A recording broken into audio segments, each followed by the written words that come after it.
we lost our way. One was ill-conceived nationalization, which stunted this industrial growth. We could have, done what China did. They created wealth and then they used the wealth to lift the bottom tier of the population. But just because the rich got richer, it didn't mean that we should have stopped, this industrialization by nationalization. We should have just had a more equitable growth. Excellencies, ladies and gentlemen, Prime Minister Khan, it's a great pleasure to welcome you to the annual meeting, our 50th anniversary, for the very first time in your capacity as your country's Prime Minister, even if it's not your first time with us in Davos as a political leader. I had the pleasure and privilege of visiting Islamabad last summer and meeting you when you were less than 1 year into your mandate as Prime Minister. Pakistan had just agreed on a bailout with the IMF, and the country's economy was at a turning point. Despite spiraling challenges on the economic and geopolitical front, you maintained the vision you had outlined in your successful election campaign, a new Pakistan with an economy, institutions, and leadership that work for all of the country.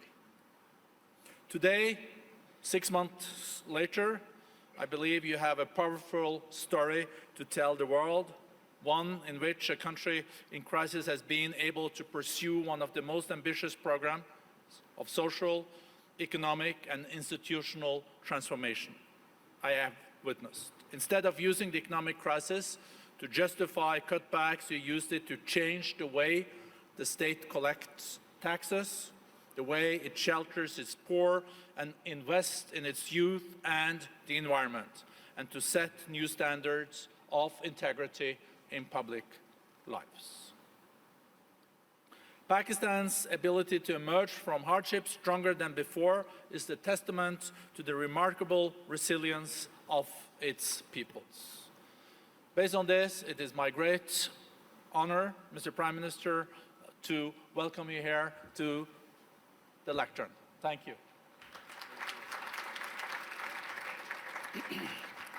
Thank you very much. First of all, I would like to thank the World Economic Forum for providing me this opportunity to speak to world leaders, business leaders, media people, to give the Pakistan perspective to the world. So I want to thank you specifically for that. Let me just start by saying that I am almost as old as Pakistan. Pakistan was only 5 years older than me. So I grew up with the country. And the country I grew up was supposed to be a welfare state. The founding fathers of our country wanted Pakistan to be what was called an Islamic welfare state. And as I grew up, I had no idea what a welfare state was. So it was when as a teenager I went to England.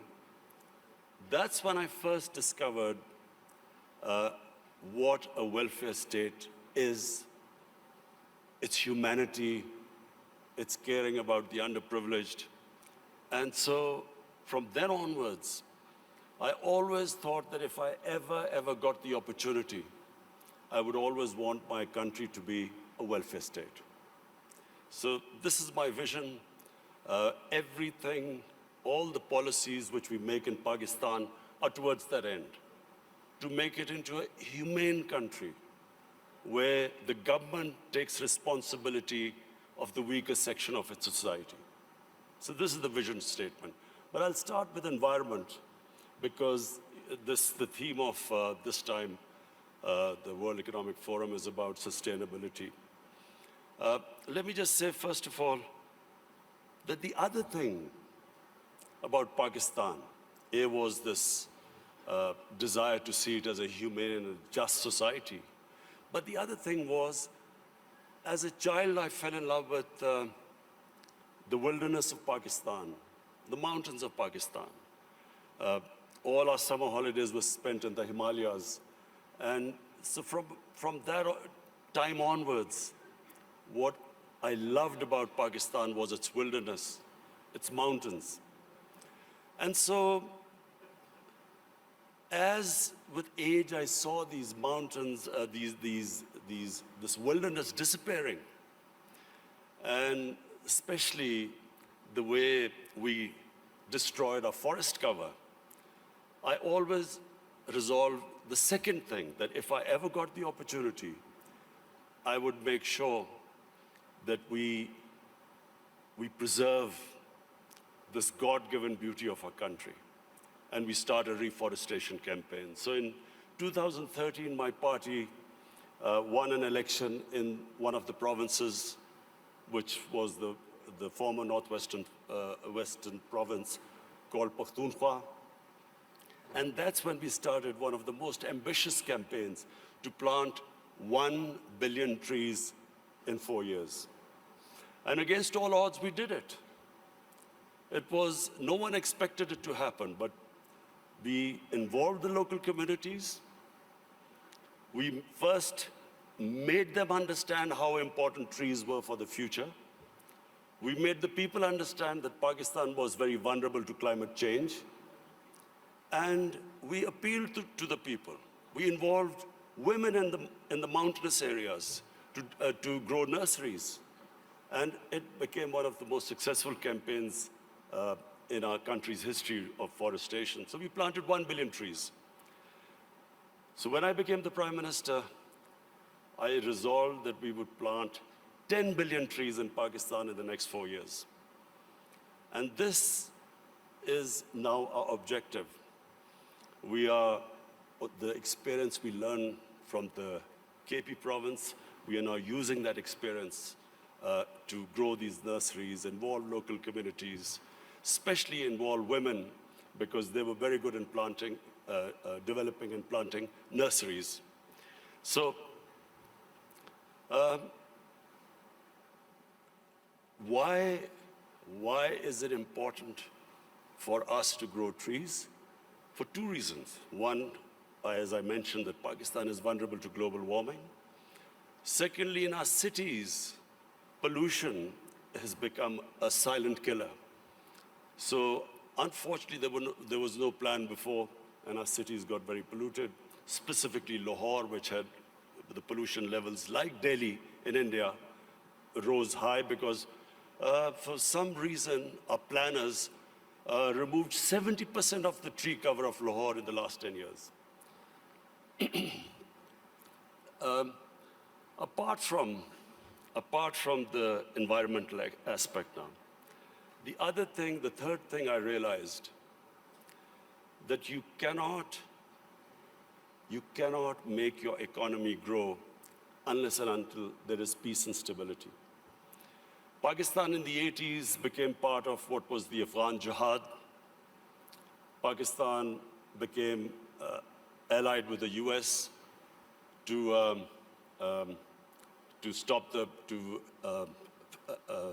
fight for the freedom in Afghanistan from the Soviets. We had militant groups in Pakistan trained to do guerrilla activities in Afghanistan. Once that ended, once the Soviets left, we were left with the militant groups, and Pakistan suffered the consequences. First time ever we had militant groups in Pakistan. We had sectarian groups. We had this called the Kalashnikov culture. We had drugs coming into the country. And that was a watershed in Pakistan.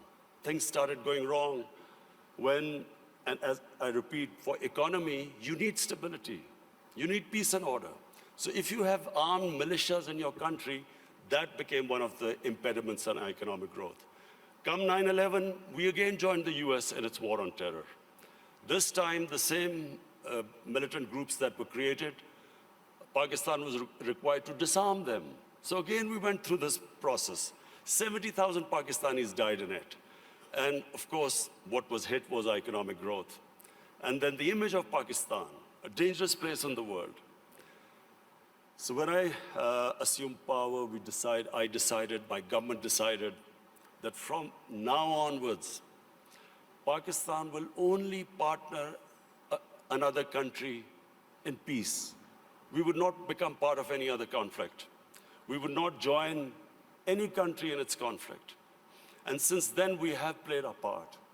We have tried to ease tensions between Saudi Arabia and Iran. I also tried to, between the United States and Iran, we tried to do our part, play our part in easing tensions. In Afghanistan, in the peace process now, Pakistan is partnering with the United States to get the Taliban to talk to the Afghanistan government. It is the nearest we are to some sort of a peaceful solution in Afghanistan. The third issue, economics. When my government came into power, as you mentioned, we inherited the worst economic crisis in our history. The biggest current account deficit, the biggest fiscal deficit, where almost reserves which would have lasted about a month. Since then, I must pay tribute to my economic team. And of course, we took very tough decisions. I have been in public eye for 40 years, but the sort of public attitude I have to face in the last 1 year, I've never faced in my life because of all these tough economic decisions we've taken. People are hurting. Naturally, when you do stabilization, you squeeze the economy, people hurt. But we have gone through this very tough period. And mercifully, our economy stabilized. The rupee that was falling, it's now, in fact, in the last few months, it's gained a bit. Our stock market has gone up. Investment in Pakistan year to year has gone up by 200%. So things are we are in the right direction, although I have to say we still have a lot of hard work to do. This year now, we are looking towards economic growth.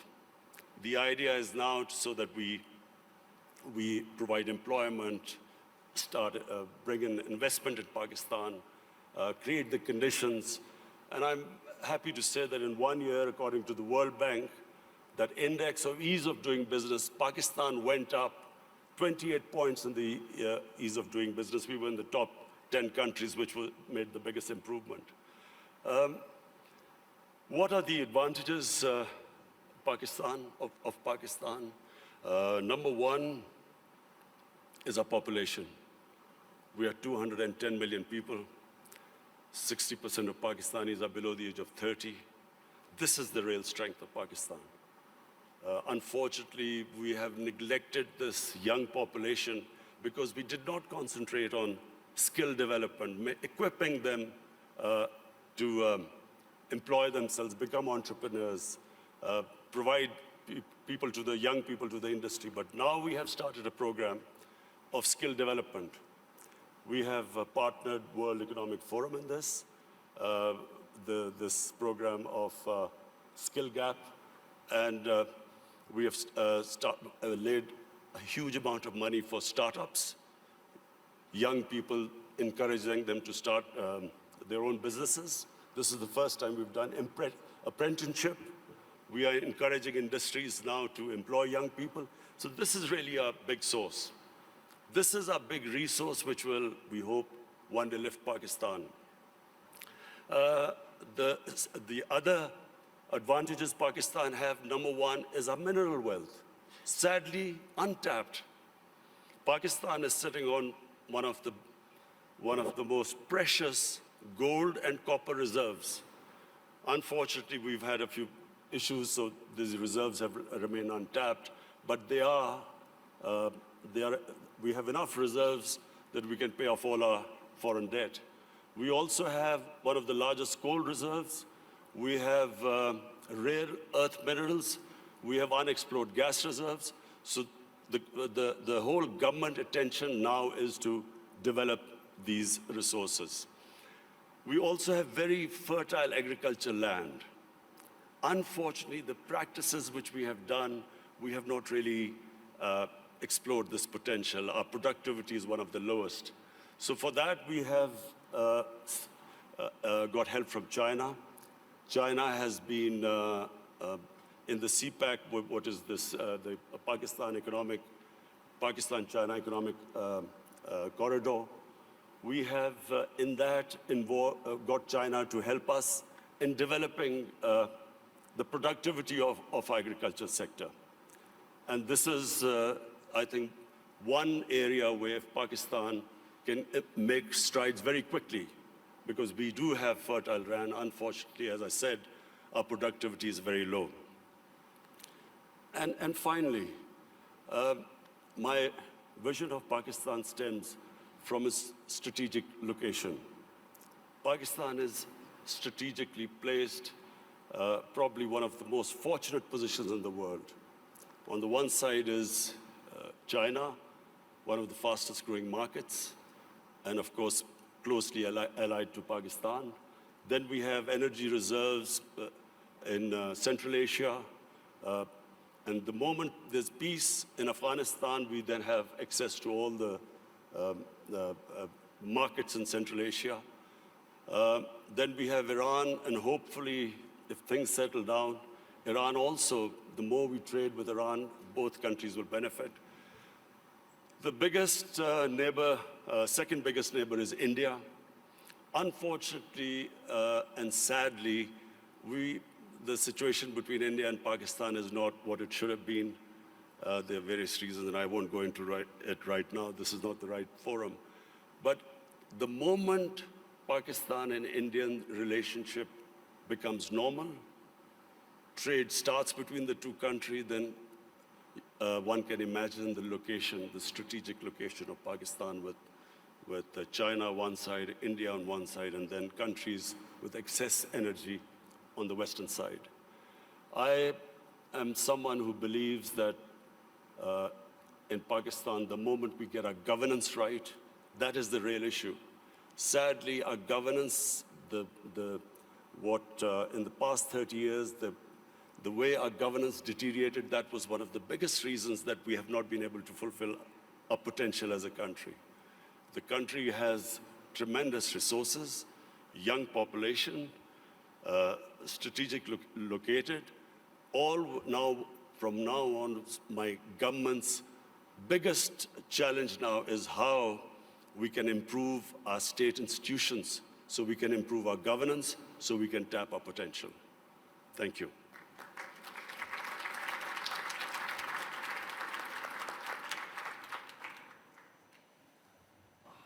Thank you very much, Mr. Prime Minister. Thank you for sharing results and vision for your country. Also very impressive, without any manuscripts, so eloquent, laying out your visions.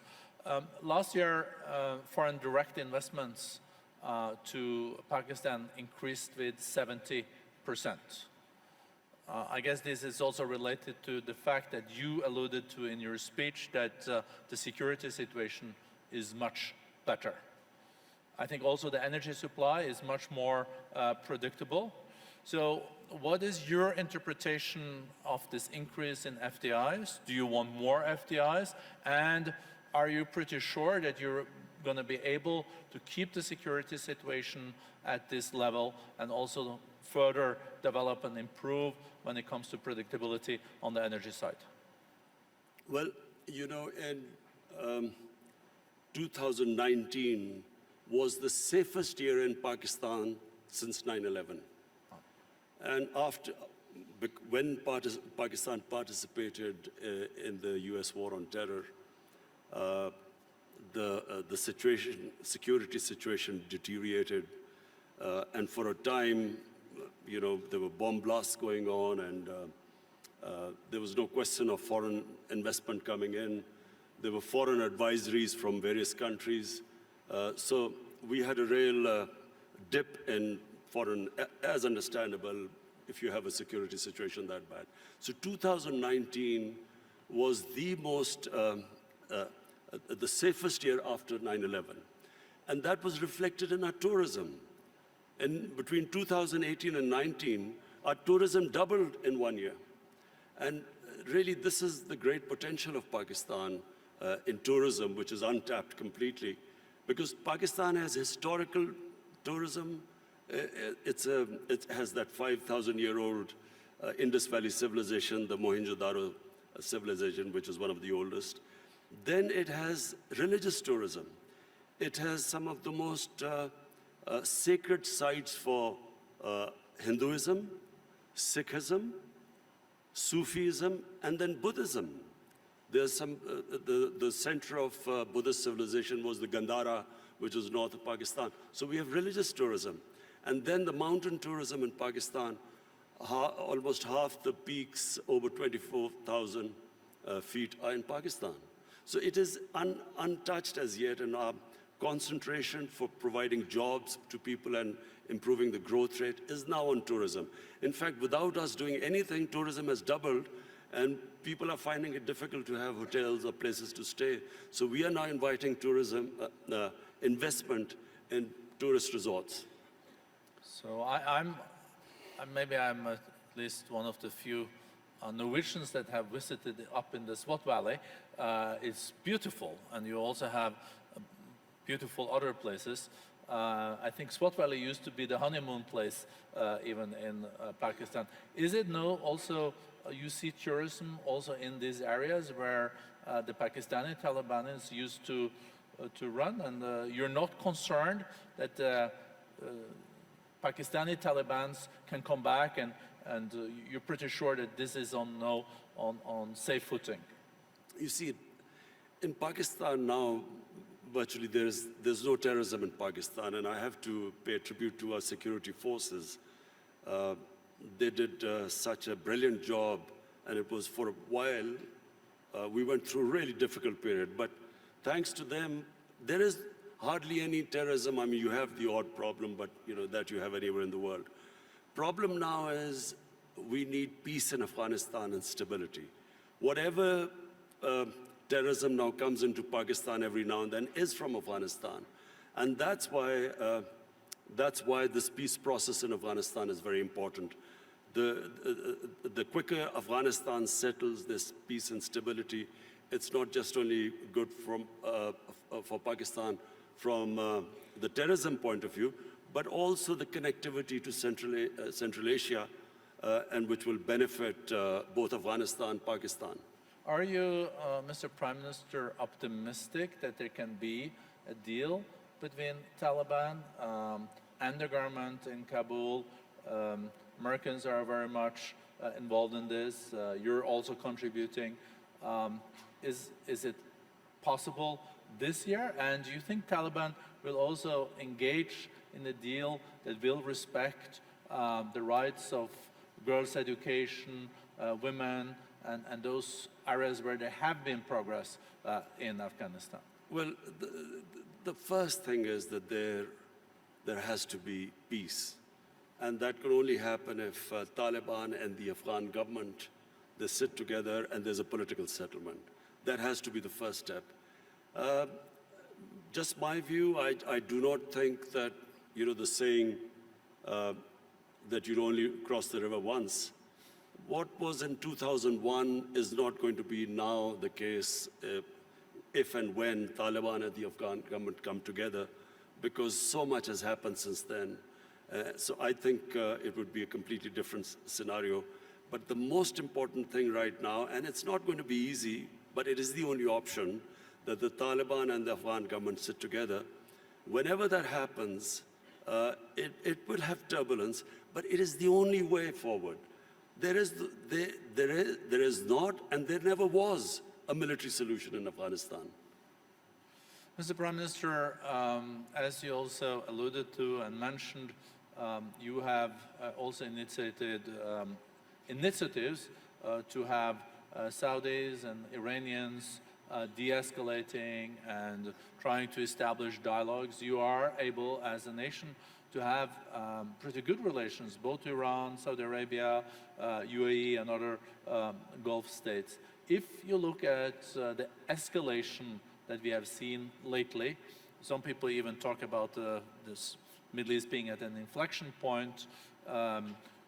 and there is no way back, and there are those that are more optimistic that there will be a de-escalation.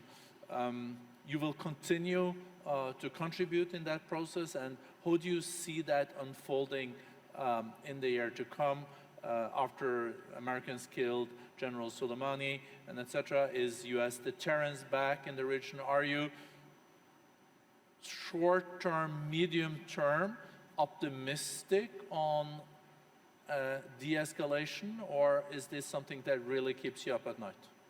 Look, let me just, first of all, make a statement. I do not understand why countries go to resolve their differences through military conflicts. Because whenever, and this is just in our lifetime we've seen this, the moment you start a military conflict, you don't know where it is going to go. You can start a conflict, you don't know when it will finish. And then it has unintended consequences. So we have seen in front of our eyes Pakistan joining the US war on terror, and I was the one who was objecting to it. I was openly against it, and I thought Pakistan should have stayed neutral. It should not have become partisan, because Pakistan had nothing to do with 9/11. There were no Pakistanis involved. Al-Qaeda was in Afghanistan. And I remember then President Musharraf telling us, it's only a matter of a few weeks. So 70,000 people dead later, 10 years later, over $100 billion lost to the economy later, finally we realized we had made a mistake. And the US and Afghanistan, 18, 19 years of this war and $1 trillion down the drain. So I do not think this is a way to resolve issues. And the worst thing that could happen is if there's a conflict between Iran and the US and its allies, it'll be a disaster. It'll be a disaster for us, Pakistan, it'll be a disaster. It'll be a disaster for the developing world because the oil prices will shoot up. Already we are trying to barely manage our budgets and our current account situation. Suddenly everything will be offset. It'll cause poverty in the world. And God knows how long it will go on. So, we in Pakistan pray that this does not happen. We have tried our best. We've already talked to Saudi Arabia, Iran, the United States. I spoke to President Trump yesterday, and I told him that this would be a disaster for us if this war starts. Did he agree? He didn't say anything. You can share with us. It stay in this room. No, I'm serious. He didn't say anything. But I think I think he understood, because this would be, in my opinion, it'll be insanity, because just Afghanistan is still not resolved, and Iran would even be a bigger problem. Mr. Prime Minister, you also underlined, coming back to the more domestic opportunities and challenges in your country, this accelerator that we have agreed on skills and upskilling and reskilling between the World Economic Forum and Pakistan. I think there is a huge potential. I think the youth bulge, the youth of Pakistan is a huge opportunity. How important do you think education is in this context, and how do you look at the national curriculum and the madrasas and the importance of teaching world-class math and sciences? The tragedy of my country, because as I said, I grew up with my country, and in the 60s, Pakistan was the most exciting thing happening in Asia. It was the fastest growing country. We were moving fastest towards industrialization, our universities. I think your GDP was even higher than India's per capita, wasn't it? It's certainly, our industrial production was more than the 4 Asian tigers put together: Indonesia, Malaysia, Thailand, and Philippines. So it was, the fastest growing country. And we lost our way. One was ill-conceived nationalization, which stunted this industrial growth. We could have done what China did. They created wealth, and then they used the wealth to lift the bottom tier of the population. But just because the rich got richer, it didn't mean that we should have stopped, this industrialization by nationalization. We should have just had a more equitable growth. But that was one where we went wrong. And secondly, we just did not pay enough attention to our education system. So we developed this 3-tier education system: English medium for an elite, then there was Urdu medium, which was for the masses, and then there was Dini madrasas. 3 parallel systems going. So what my government is now trying to do is to synthesize the system, get the core issue, the core syllabus should be the same for everyone, and give everyone equal opportunities. The education system actually created the differences, economic differences between people, because people could not go on to the higher class because were not equipped by the education system. So this is what we are trying to do: change the flaws of education system by synthesizing it. Thank you very much, Prime Minister. I see the time is out. I would have liked to continue this conversation. I think we're all very impressed with the reform agenda. We're seeing economic growth is being back. We see that foreign direct investments are there. So thank you for sharing this with the community. Well, economic growth is still coming, hopefully this year. The economy is stabilized. The growth is the second thing. As I said, I've never been insulted so much. Not insulted is not the word, but lacerated by the media, the way the media has attacked me because of the stabilization program. But this now, 2020, is the year we want to lift our growth rate and provide jobs to our young people. And I think you can also rely on the Davos community when it comes to supporting your agenda for reforms in your country, so you get back growth and a more inclusive growth. Thank you so much, Mr. Prime. Thank you.